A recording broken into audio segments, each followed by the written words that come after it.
จะคิดเราก็คงผิดกันทั้ง3 คนส่วนของฉันนั้นผิดตรงที่คิดแบ่งใจส่วนของเขาอาจโดนข้อหาผิดที่ไปแย่งชิงความรักของใครส่วนเธอก็คงผิดตรงรักคนไม่ซื่อสัตย์ถ้าวันนั้นฉันจะเข้ากับเธอพร้อมๆกันคงจะถามความต้องการของใจได้ชัดเมื่อวันนั้นตกลงกับเธอ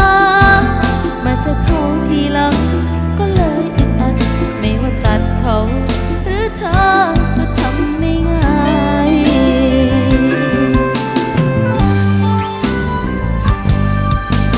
ระหว่างความชอบธรรมและความต้องการ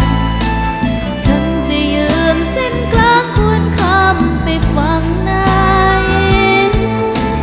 ระหว่างเธอที่ฉันชอบกับเขาที่ใจว่าใช่ฉันควรจะเลือกใคร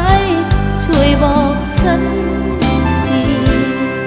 เรื่องอย่างนี้ใครไม่เจอก็คงไม่เข้าใจก็ไม่คิดว่าจะกลายเป็นคนแบบนี้อยู่กับเธอฉันก็คงเหงา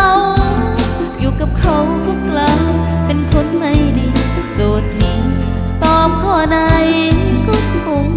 จะผิด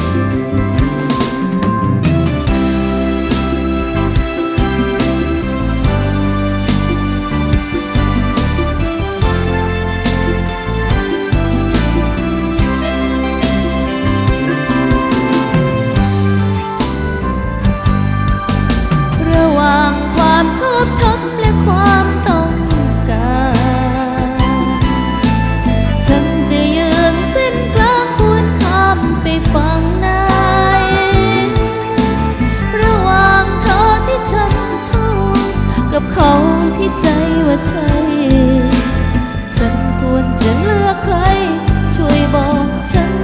ทีเรื่องอย่างนี้ใครไม่เจอก็คงไม่เข้าใจก็ไม่คิดว่าจะกลายเป็นคนแบบนี้อยู่กับเธอฉันก็คงเหงาอยู่กับเขา